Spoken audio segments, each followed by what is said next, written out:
Welcome to Ratna Fan House Sparkling New Year Sale. December 31 முதல் ஜனவரி 4 வரை 5 நாட்களுக்கு மட்டுமே. Sparkling New Year Sale. Ratna Fan House, Rajabadur Street, T Nagar. VIT Engineering Entrance Examination 2026. Applications live now. Visit vit.vit.ac.in. திராவிட முன்னேற்றக் கழக அரசு போதை அதிகமாக புழங்குகிற அளவுக்கு அதனுடைய ஆட்சி அமைந்திருக்கிறது என்பதுதான் யதார்த்த நிலை, உண்மை நிலையை தவிர போதை இல்லாத தமிழகத்தை உருவாக்கியிருக்கிறோம் என்று சொன்னால் தமிழகம் என்று உலகின் வேறு ஏதாவது பகுதி இருக்கிறதா?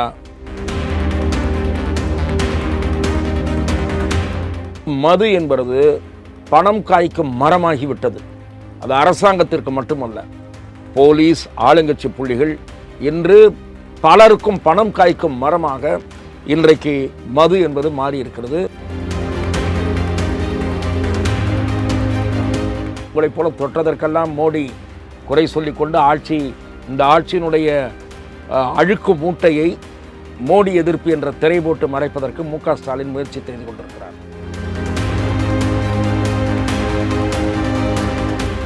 அன்புமணி பின்னால் நிற்பவர்களில் பலர் சந்தர்ப்பவாதிகள். அன்புமணி ஜி.கே. மணியை கட்சியை விட்டு நீக்கிவிட்டேன் என்கிறார். ஜி.கே. மணி ஊராக போய் அந்த கட்சியின் வளர்ச்சிக்கு பாடுபட்டவர். அவரை நீக்கிவிட்டேன் என்று சொல்லுவது, அன்புமணி சொல்லுவது வினோதமாக இருக்கிறது. அதுவும் ஒரு சந்தர்ப்பவாதம்.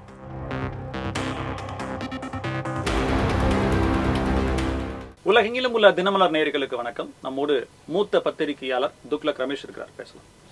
வணக்கம் சார். போதை இல்லாத தமிழகத்தை உருவாக்கி இருக்கிறோம்னு சொல்லி சுகாதாரத்துறை அமைச்சர் மா. சுப்பிரமணியன் கூறியிருக்கிறார். இந்த கருத்துல தான் உங்களுக்கு முரண்பாடு இருக்கா? அதாவது நகைப்புக்குரியதாக இருக்கிறது. சொல்லப்போனால் அவர் எனக்கு மிக நெருங்கிய நண்பர். அவருடைய துறை சார்ந்த பணிகளில் நிறைய நிறைகளும் இருக்கின்றன, குறைகளும் இருக்கின்றன. அது வேறு பக்கம் இருக்கட்டும்.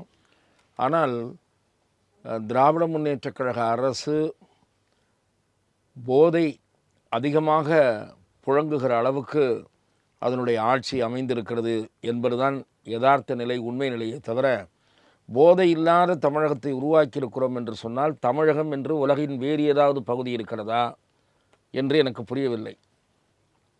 ஏனென்று சொன்னால் பள்ளி மாணவிகளுடைய விடுதியிலே அவர்கள் மது குடிக்கிற காட்சியை பார்க்கிறோம். அதை தாண்டி இப்போது நேற்றைய தினம் நடந்திருக்கக்கூடிய ஒரு சம்பவம், அதிர்ச்சியூட்டக்கூடிய சம்பவம். ஒரு வடமாநிலத்தைச் சேர்ந்த ஒரு இளைஞர் ரீல்ஸ் எடுப்பதை எதிர்த்தார் என்ற காரணத்திற்காக அவரை இளஞ்சிறார்கள் பட்டாக்கத்தியால் வெட்டுகிறார்கள். என்ன காரணம்? போதை. அதாவது போதை பழக்கம் இன்றைக்கு அங்கிங்கனாதபடி எங்கும் நிறைந்திருக்கிறது. டாஸ்மாக் கடைகள் அது எப்படி இருக்கிறதுன்றது நமக்கு தெரியும். குறிப்பிட்ட நேரத்திற்குள் டாஸ்மாக் கடைகள் அந்த நேரத்திற்குள் தான் இயங்குகின்றனவா? அமைச்சர் மா. சுப்பிரமணியம் அவர்கள் முதலில் அவர் தொகுதியில் அப்படி ஒரு நிலைமை இருக்கிறதா என்பதை சொல்ல வேண்டும். சென்னையிலே மட்டுமல்ல, தமிழ்நாட்டின் பல்வேறு பகுதிகளிலே மிக பெரும்பாலான கடைகள் அனுமதிக்கப்பட்ட நேரத்தை விட எப்போது போனாலும் மது கிடைக்கும் என்கிற நிலைமைதான் தமிழ்நாட்டில் இன்றைக்கு இருக்கிறது. அரசாங்கத்திற்கு வரவேண்டிய சட்டபூர்வமான வருவாயை விட அதற்கு நிகரான அளவுக்கு இன்றைக்கு மதுவின் மூலம் பலருக்கு ஆதாயம் கிட்டி வருகிறது. இது தெரியவில்லை என்று சொன்னால் அமைச்சர் கண்ணை மூடிக்கொண்டிருக்கிறார் என்று அர்த்தம். இந்த அரசாங்கம் ஆழ்ந்த உறக்கத்தில் இருக்கிறது என்று அர்த்தம். அது தவிர இதெல்லாம் விடுங்க, கஞ்சாலாம் நம்ம கேள்விப்பட்டிருக்கோம். மெத்தபெட்டமைன் என்று ஒரு போதைப் பொருள், இதெல்லாம் அது ஒன்று இருக்கட்டும். அதே போல் ஒரு திரைப்பட பின்னணி பாடகி ஓரிரு ஆண்டுகளுக்கு முன்னாடி சொன்னார். என்ன சொன்னார்? பெரிய நடிகர்கள் கலந்து கொள்கிற பார்ட்டியில் கொகைன் பயன்படுத்தப்படுகிறது என்ற ஒரு குற்றச்சாட்டை தூக்கி வீசினார். அவரை விசாரணைக்கு அழைத்தார்களா? அவரிடம் யார் யாருடைய பார்ட்டிகளில் இது பரிமாறப்படுகிறது என்று கேட்டார்களா? எந்த தகவலும் கிடையாது காவல்துறையிடமிருந்து. சென்னையில் இருக்கக்கூடிய ஒன்று ரெண்டு புகழ்பெற்ற நட்சத்திர விடுதிகளில் இந்த போதைப் பொருள் புழக்கத்தின் காரணமாக பெரிய இடத்து பிள்ளைகளுக்கிடையே தகராறு நடக்கிறது என்கிற செய்திகளை நாம் பார்க்கிறோம். இவற்றையெல்லாம் அமைச்சர் படிப்பதே இல்லையா? காவல்துறை தான் கண்டும் காணாமல் இருக்கிறது என்று சொன்னால் மாண்புமிகு அமைச்சர் இங்கே இருக்கக்கூடிய மக்கள் எல்லாம் பேப்பரை படிப்பதில்லை என்று நினைக்கிறாரா? எனக்கு புரியவில்லை.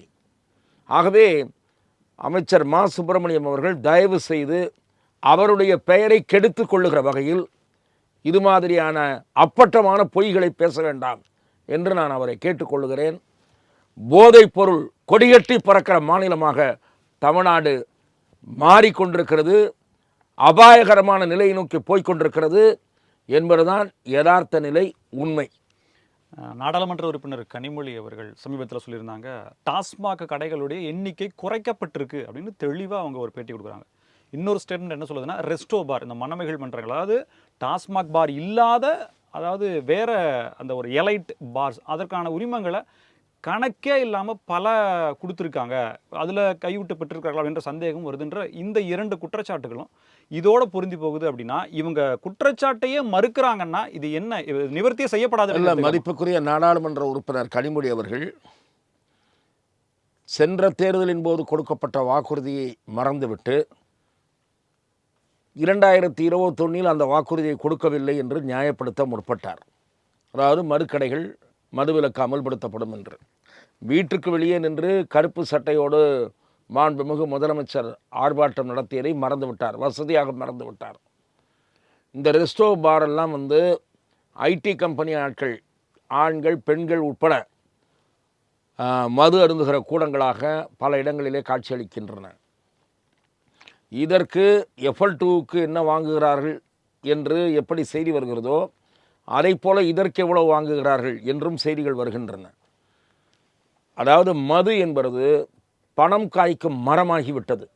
அது அரசாங்கத்திற்கு மட்டுமல்ல, போலீஸ், ஆளுங்கட்சி புள்ளிகள் என்று பலருக்கும் பணம் காய்க்கும் மரமாக இன்றைக்கு மது என்பது மாறி இருக்கிறது, போதைப் பொருட்கள் மாறி இருக்கிறது. அதை பற்றி கொஞ்சம் கூட குற்ற உணர்ச்சியே இல்லாமல் இங்கே ஒரு சர்க்கார் நடந்து கொண்டிருக்கிறது. ஆகவே நீதித்துறை தான் இந்த அபாயகரமான போக்கை எப்படி நிறுத்துவது என்று யோசிக்க வேண்டும். நான் என்ன சொல்லுகிறேன், நீதிபதிகள் நேர்மையான நீதிபதிகள் பலர் இருக்கிறார்கள், பெரும்பாலான நீதிபதிகள் நேர்மையானவர்கள், அப்பழுக்கற்றவர்கள். அதன் காரணமாக நான் சில நீதிபதிகள் நேர்மையற்றவர்கள் என்று கூறவில்லை. துணிச்சலாக வழக்குகளை எடுக்கிறவர்கள், கையில் எடுக்கிறவர்கள். அப்படிப்பட்ட நீதிபதிகளின் பார்வை இந்த பெருங்கொடுமை பக்கம் திரும்ப வேண்டும். இல்லாவிட்டால் இதற்கு ஒரு முடிவே கட்ட முடியாது. எப்படி அவசரகதியில் சில வழக்குகள் நடத்தி முடிக்கப்பட்டு ஊற்றி மூடப்பட்ட வழக்குகள் தோண்டி எடுக்கப்பட்டனவோ அதை போல இந்த மதுபானம், போதைப் பொருட்கள் மூலம் நடைபெற்று கொண்டிருக்கக்கூடிய கொள்ளை, ஊழல், இதை தடுத்து நிறுத்துவதற்கு, கடிவாளம் போடுவதற்கு, அரசாங்கத்தை தலையிலே ஓங்கி குட்டுவதற்கு, அரசாங்கத்தை விழித்தெழச் செய்து நடவடிக்கை எடுக்க செய்வதற்கு நீதிமன்றம் ஏதாவது செய்தால்தான் உண்டு. அந்த அளவுக்கு நடைபெறுகிற ஒன்றை இல்லாதது போல பேசுவது, அல்லது எங்கோ பொதுமக்களினுடைய எதிர்ப்பு காரணமாக 1-2 கடைகளை மூடிவிட்டால் ஏராளமான கடைகளை மூடிவிட்டது போல ஒரு சித்தரிப்பை காட்டுவது, இவையெல்லாம் மோசடித்தனம் என்றுதான் நான் சொல்லுவேன். பல்லடத்தில் நடந்த திமுகவினுடைய வெல்லும் தமிழ் பெண்கள் மகளிரினுடைய அந்த ஒரு மாநாடு கூட்டம், ஒவ்வொரு பூத்திலிருந்து கிட்டத்தட்ட 15 நபர்கள் வரவழைக்கப்பட்டு 1.5 லட்சம் பெண்கள் கலந்து கொண்டார்கள் என்று சொல்கிறாங்க. ஆனால் பல மாணவர்கள், இன்னும் சொல்லப்போனால் கல்லூரிகளிலிருந்து ஆசிரியர்கள் நிர்பந்திக்கப்பட்டு வந்தாங்களா அப்படின்ற மாதிரியான ஒரு கேள்வி இருக்குது. இதை தாண்டி அங்கு பேசப்பட்ட கருத்துக்களில் நீங்கள் குறிப்பிடக்கூடிய விஷயங்கள் என்ன?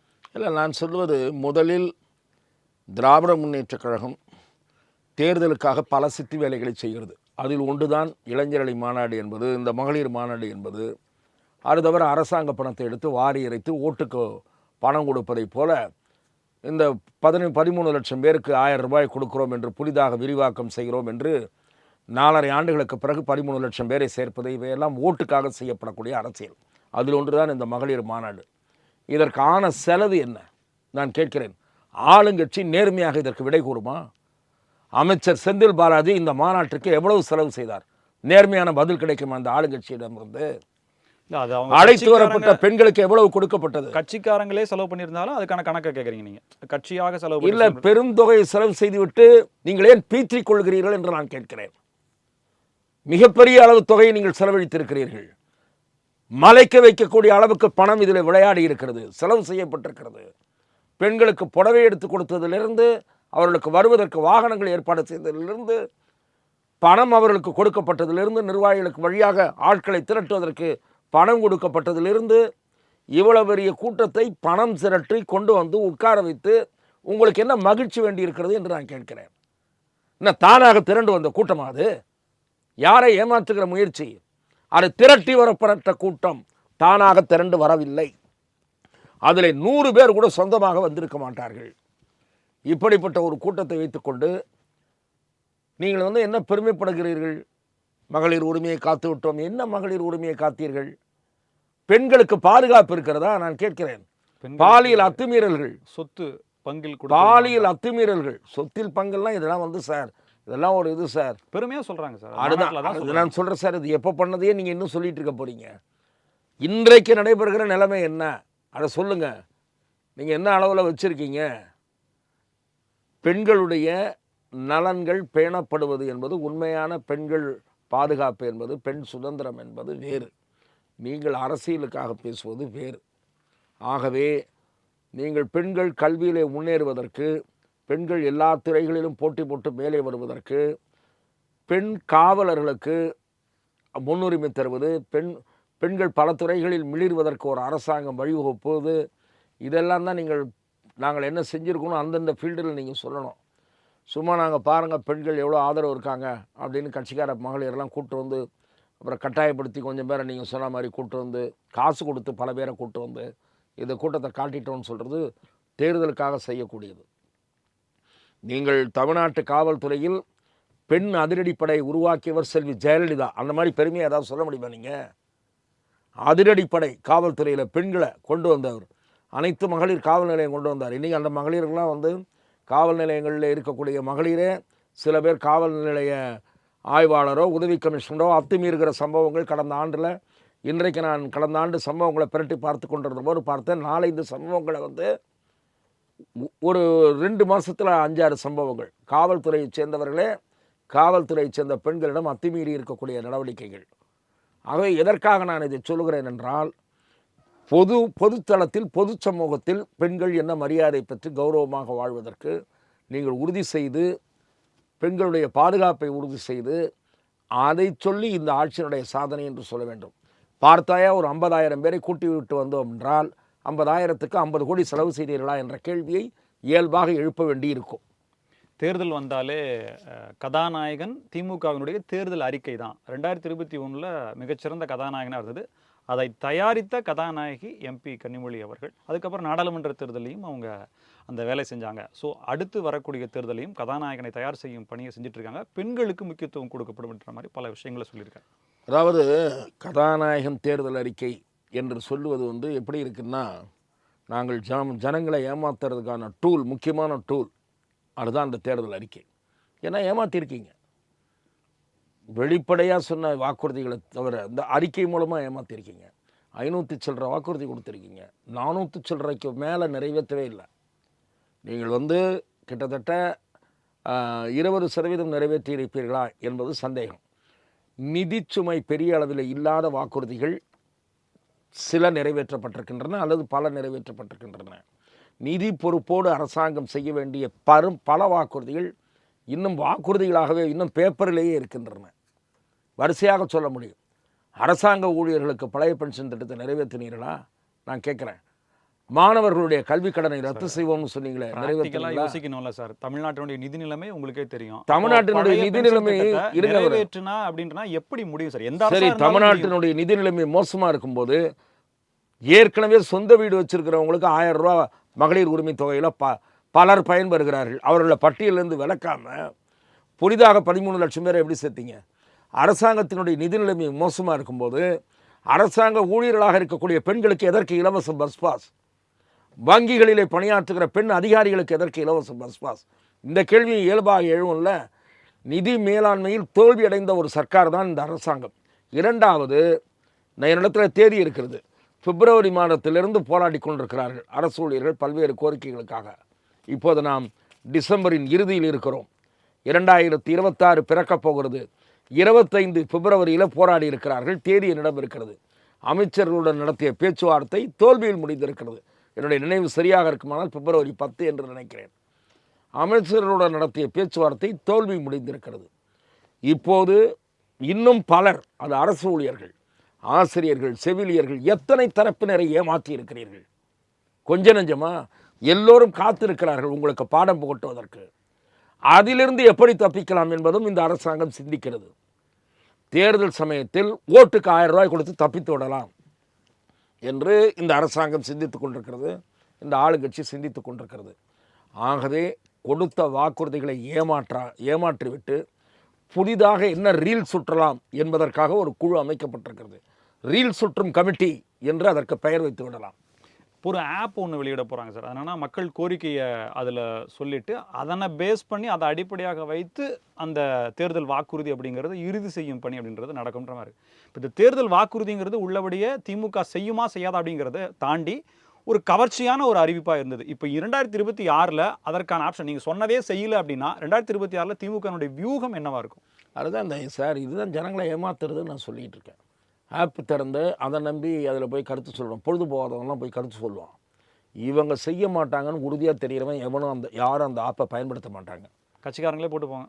ஆமாம், அதில் நிறைந்த மாதிரி இந்த மனு வாங்கினார், பெட்டியில் மனுலாம் போடுங்க, சாவியை திறந்து நான் ஒவ்வொன்றா படிக்கிறேன்னாரு. எத்தனை எடுத்து படித்து எத்தனை தீத்தார் அவர்? தலைமைச் செயலகம் முதலமைச்சர் அறைக்கே உள்ளே வரலாம் அப்படின்னாரு. ஆமாம், நேராக வரலான்னாரு. என்ன நேராக வரலாம், எப்போ வேணால் யார் வேணால் கோட்டையில் எங்கே வேணால் சுற்றலான்ற அளவுக்கு கதை விட்டார். எத்தனை மனுக்கள் நிறைவேற்றப்பட்டன ஒரு கதை சொல்கிறாங்க. ஆனால் ஒரு கணக்கு சொன்னாங்க, 25,35,000 கொடுக்கப்பட்டு 18,07,000 தீர்க்கப்பட்டு 4,03,000 தொடர் நடவடிக்கை. இந்த மாதிரி கதையெல்லாம் தொடர்ந்து விடுற கதை, எந்த ஆட்சி இருந்தாலும் தொடர்ந்து விடுற கதை. பத்திரிகையில் பட்டவர்த்தனமாக வந்து ஒரு விளையாட்டு வீரரோ வீராங்கனையோ கஷ்டப்படுறாங்க, இல்லை முடக்கவாதத்தால் பாதிக்கப்பட்டிருக்காங்க, அது இதுன்னு ஏதாவது வந்து அந்த கொடுக்குற நிதி பாருங்கள், அது பேப்பர் செய்திக்காக கொடுக்குற நிதி. இந்த மாதிரி ஒரு 10 பேர் பலனடைவார்களே தவிர பல்லாயிரம் பேர் ஏமாற்றம் தான் அடைவார்கள். இந்த மாதிரி மனுவெல்லாம் கொடுத்துட்டு செக்ரட்டேரியட்டில் போய் பார்த்தீங்கன்னா சிஎம்ஆவா செல்லுன்னு ஒன்று இருக்குது, நடையாக நடப்பாங்க. நாங்கள் கொடுத்துட்டு வந்தோம், ஒன்றும் வரல, உங்கள் கலெக்டர் ஆஃபீஸ்லேருந்து வரும், இந்த பதில் கிடைக்கும். ஆகவே இந்த தேர்தல் அறிக்கை தயாரிப்பு என்பது பல கட்சிகளும் மேற்கொள்ளக்கூடிய ஒரு மலிவான தந்திரம், மலிவான மோசடி என்று தான் நான் பார்க்கிறேன். கமலாலயத்தினுடைய கருத்துக்களை அதிமுகவுடைய லெட்டர் பேடில் எடப்பாடி கே பழனிசாமி அவர்கள் கொடுக்கிறார் அப்படின்ற ஒரு நேரடி தாக்குதலை முதலமைச்சர் தொடுத்திருக்கார். நான் அதை ஏற்கவில்லை. திரு எடப்பாடி பழனிசாமி அவர்கள் அண்ணா திராவிட முன்னேற்றக் கழகத்தினுடைய பொதுச் செயலாளராக பல கருத்துக்களை பாரதிய ஜனதா கட்சியினுடைய நிலைப்பாடிலிருந்து எவ்வப்போது மாறுபாடு அவர் கொள்கிறாரோ அதை மென்மையான முறையில் வெளிப்படுத்தி வருகிறார். உங்களைப் போல தொட்டதற்கெல்லாம் மோடி குறை சொல்லி கொண்டு இந்த ஆட்சியினுடைய அழுக்கு மூட்டையை மோடி எதிர்ப்பு என்ற திரை போட்டு மறைப்பதற்கு மு.க. ஸ்டாலின் முயற்சி செய்து கொண்டிருக்கிறார். உள்ளே இருப்பது ஊழல் மூட்டை, அழுக்கு மூட்டை, சட்டம் ஒழுங்கு சீரழிந்த மூட்டை, போதை கலாச்சார மூட்டை, இதையெல்லாம் மறைப்பதற்கு மோடி எதிர்ப்பு என்ற ஸ்க்ரீனை போட்டு விடுகிறார் யார்? ஸ்டாலின். ஆனால் மக்கள் இந்த ஸ்க்ரீன்லாம் நீங்கள் என்ன போட்டாலும் அந்த மூட்டையெல்லாம் அவங்க கண்ணுக்கு தெரிஞ்சிட்டு தான் இருக்குது. திரு எடப்பாடி பழனிசாமியை பொறுத்தவரை பாரதிய ஜனதா குரலை அப்படியே எதிரொலிக்கிறார் என்பதை நான் ஏற்கவில்லை. அவர் மாறுபட்ட விஷயங்களை வெளிப்படுத்தி இருக்கிறார். திரு எடப்பாடி பழனிசாமி கட்சியை நடத்துகிற விதத்தில் எனக்கு நிறைய மாறுபாடு உண்டு. ஆனால் இந்த கருத்தை நான் நிராகரிக்கிறேன். திமுக காங்கிரஸ் உள்ளபடியே பாண்டிங்கில் இருக்கா? ஏன்னா பிரவீன் சக்கரவர்த்தி தெரிவிக்கக்கூடிய கருத்துக்கள் அப்படிங்கிறது ஒட்டுமொத்த திமுக காங்கிரஸினுடைய கூட்டணியவே அசைச்சு பார்க்குற மாதிரி இருக்கு. பிரவீன் சக்கரவர்த்தி முதலில் விஜயுடன் நட்பு பாராட்டி தாவேகா பக்கம் காங்கிரஸ் போகுமா என்கிற சர்ச்சைக்கு வித்திட்டார். இப்போது அவருடைய எக்ஸ்தல கருத்தின் மூலம், அதாவது தமிழகம் வளர்ச்சி விகிதத்தில் ரொம்ப பின்தங்கி இருக்குது தமிழ்நாடு, உத்தரப்பிரதேசம் முன்னேறி கொண்டிருக்கிறது என்று சொன்னதன் மூலம் திமுகவுக்கு ஆத்திரத்தை ஏற்படுத்தி இருக்கிறார். இது செல்வ பெருந்தகை முட்டுக் கொடுப்பதற்கென்றே இருக்கக்கூடிய ஒரு காங்கிரஸ் தலைவர். திமுகவுக்கு முட்டுக் கொடுப்பதற்கென்றே காங்கிரஸுக்கு தலைவராகி இருப்பவர் அவர். காங்கிரஸ் வளர்ச்சிக்கு இல்லை. திமுகவுக்கு இன்றைக்கு தமிழகத்தில் சிறந்த முறையில் முட்டுக் கொடுப்பவர் யாருன்னா செல்வ பெருந்தகை. நம்பர் 1 ஜால்ரா. நம்பர் 1ல் அவருக்கும் திருமாவுக்கும் போட்டி நடக்குது. ஆனால் லீடிங்கில் இருக்கிறது செல்வ பெருந்தகை தான். ஆகவே செல்வ பெருந்தகைக்கு இந்த கருத்து எரிச்சலை ஏற்படுத்தி இருக்கிறது. திமுகவுக்கு எரிச்சல் இருந்தாலும் அதை வெளிப்படுத்த முடியவில்லை. திமுகவின் குரலாக சொல்லல. இல்லை, டிஆர்பி ராஜா அதை மறுக்கிறார். பிரவீன் சக்கரவர்த்தியினுடைய கருத்தை மறுக்கிறார். என்னை பொறுத்தவரை உத்தரப்பிரதேசம் இன்றைக்கு அபாரமான வளர்ச்சியை கண்டு வருகிறது. பல்வேறு நெடுஞ்சாலைகள், மிக அதாவது road connectivity to various parts of Uttar Pradesh வந்து இன்றைக்கி ரொம்ப சிறப்பாக இருக்கிறது. நான் நேரில் போய் பார்த்தோன்ற 2 நாள் வெவ்வேறு பகுதிகளுக்கு சென்றேன். உத்தரப்பிரதேசத்தினுடைய வெவ்வேறு பகுதிகளுக்கு. ஒரு சின்ன ஊரில் இருந்து டக்குன்னு என்ஹெச்சை பிடிச்சோம், இல்லை ஸ்டேட் ஹைவேஸை பிடிச்சோம்னா ரோடு நீட்டாக பண்ணி வச்சுருக்காங்க. அதே மாதிரி முன்ன இருந்ததை விட சிட்டியை பெட்டராக ஆக்கியிருக்காங்க. ஆக அது விடுங்க, அவங்க ஜிடிபி ரேட்டு, தொழில் வளர்ச்சி, அவங்க என்னென்ன பண்ணிகிட்டு இருக்காங்கன்னு ஆடு கொடுக்குறாங்க. நம்ம தமிழ்நாடு அரசு ஆடு கொடுக்குது.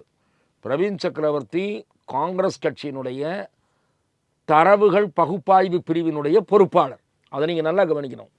காங்கிரஸ் ஏஐசிசியினுடைய டேட்டா சென்டர்னுடைய இன்சார்ஜ். அவர் கொடுக்குற டேட்டா தப்பு. அவர் கொடுக்குற டேட்டா தப்பு. ஒன்றுமே இல்லாமல், ஒரு டேட்டாவும் இல்லாமல் செல்வ பிறந்தரை பேசுகிறது தான் ரைட்டுன்னு நம்ம நம்பணுன்றார் அவர். நாம் நம்பலாம்.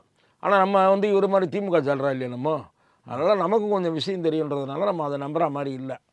ஏன் தமிழ்நாட்டுக்கு அண்மையில் வர வேண்டிய ஒரு இண்டஸ்ட்ரி ஏன் ஆந்திராவுக்கு போச்சு அப்படின்னு நம்ம யோசிக்கிறோம். இவங்க என்ன கேட்டாங்களோ, இல்லை இவங்க என்ன செய்ய முடியாதுன்னாங்களோ, அவங்க என்ன செய்கிறேன்னு சொன்னாங்களோ, என்ன கேட்காம இருந்தாங்களோ, அதனால் அந்த இண்டஸ்ட்ரி அதுக்கு சொன்ன பதில் நீங்கள் எடுத்துக்கலையா? ஏன்னா கம்மி விலையில் நிலம் கேட்டாங்க, 1 ஏக்கரா 1 ரூபாய்க்கு அப்படின்ற மாதிரி கேட்டாங்க. அந்த பதில் உங்களுக்கு இல்லை.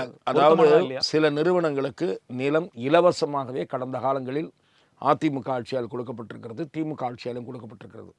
அதே போல் மின்சார இதில் முதல் சில மாதங்களுக்கு சலுகை, குடிநீர் வசதி ஏற்படுத்தி தருவது, வாட்டர் ட்ரீட்மெண்ட் பிளான்ட்டோ ஏதோ அரசாங்கம் வெவ்வேறு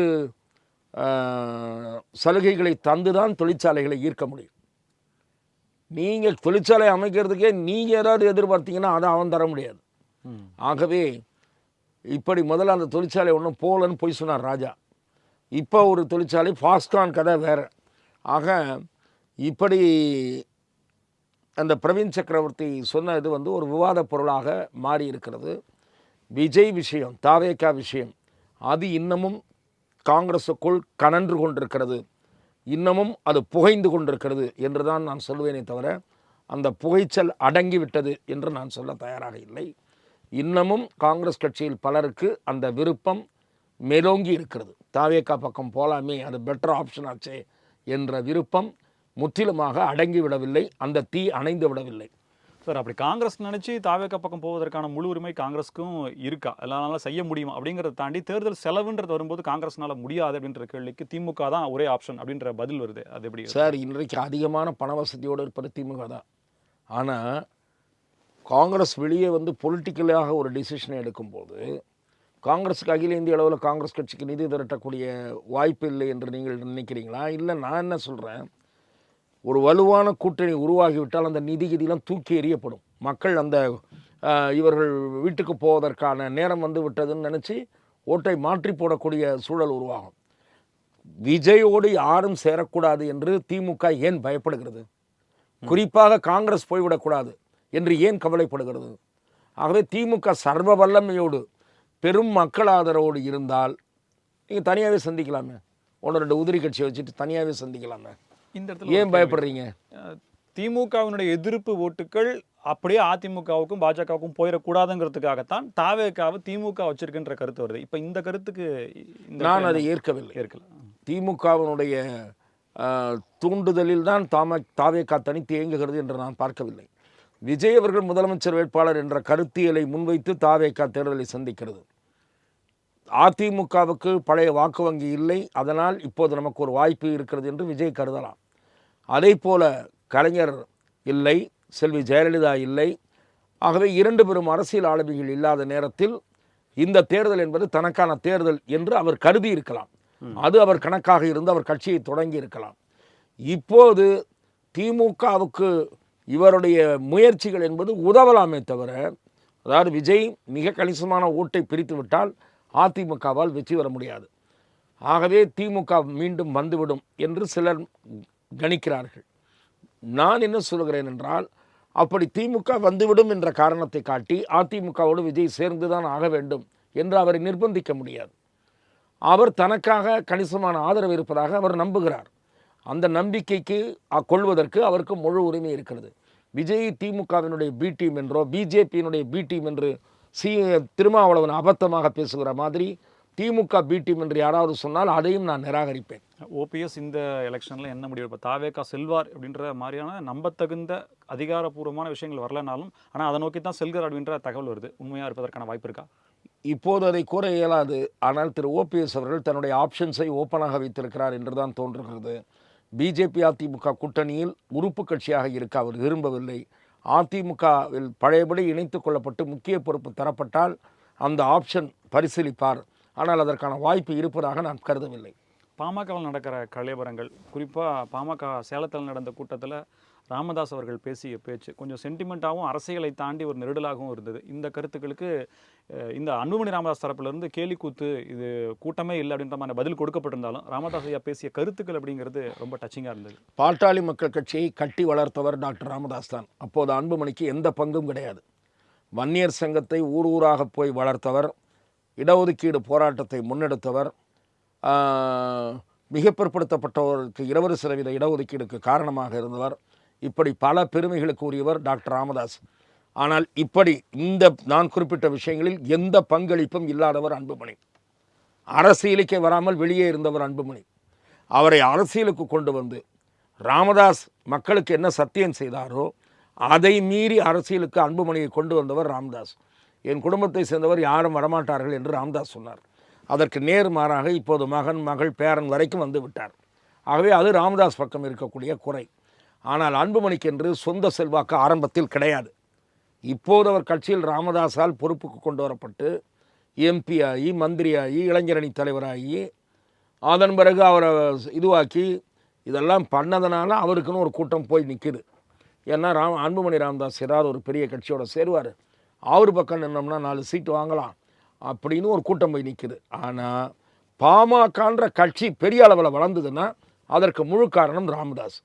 அதனால் அவர் தன்னுடைய வேதனையை வெளிப்படுத்துகிறார். ராமதாஸ் வெளிப்படுத்திய வேதனையில் முழு நியாயம் இருக்கிறது. அன்புமணியை பின்னால் நிற்பவர்களில் பலர் சந்தர்ப்பவாதிகள். அன்புமணி ஜி.கே. மணியை கட்சியை விட்டு நீக்கிவிட்டேன் என்கிறார். ஜி.கே. மணி ஊர் ஊராக போய் அந்த கட்சியின் வளர்ச்சிக்கு பாடுபட்டவர். அவரை நீக்கிவிட்டேன் என்று சொல்லுவது, அன்புமணி சொல்வது வினோதமாக இருக்கிறது. அதுவும் ஒரு சந்தர்ப்பவாதம். இப்போது குடும்பத்துக்குள் நடப்பது அதிகார போட்டி, யார் கையில் கட்சி என்கிற அதிகார போட்டி.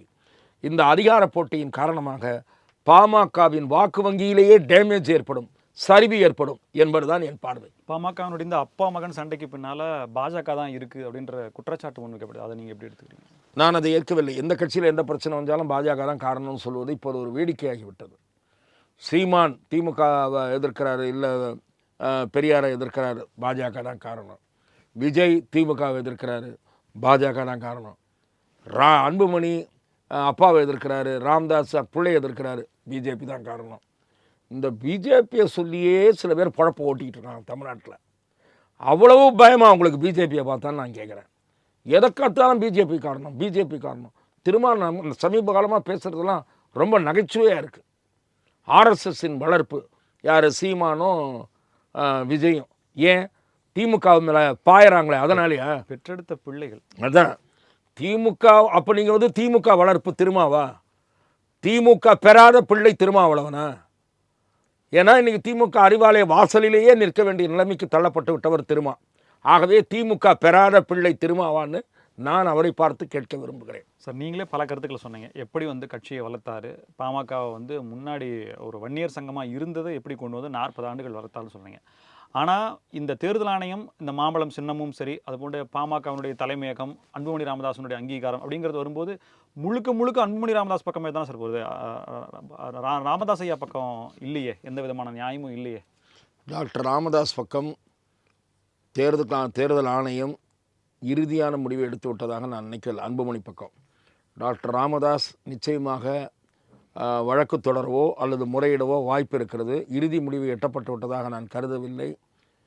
மாம்பழம் சின்னம் முடக்கப்படுவதற்கான சூழல் உருவாகலாம். ஒரு சிலர் தேர்தல் ஆணையம் இறுதி முடிவாக எடுத்து விட்டதாக கூறுகிறார்கள். இறுதி முடிவாக மாம்பழம் சின்னம் அன்புமணி பக்கம் இருந்தாலும் கூட பாமகவினுடைய பழைய ஓட்டு அன்புமணிக்கு விழாது.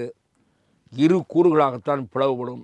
அது தவிர பாமகவுக்கு ஓட்டளித்தவர்களிலேயே ஒரு சாரார் எப்படி எல்லா கட்சியினுடைய ஓட்டு வங்கியிலும் விஜய் சேதாரத்தை ஏற்படுத்துவாரோ அதே போல பாமகவின் ஓட்டு வங்கியிலும் விஜய் சேதாரத்தை ஏற்படுத்துவார். மிக்க நன்றி சார், பல்வேறு கருத்துக்கள் தகவலுக்கு நன்றி. வாய்ப்புக்கு நன்றி.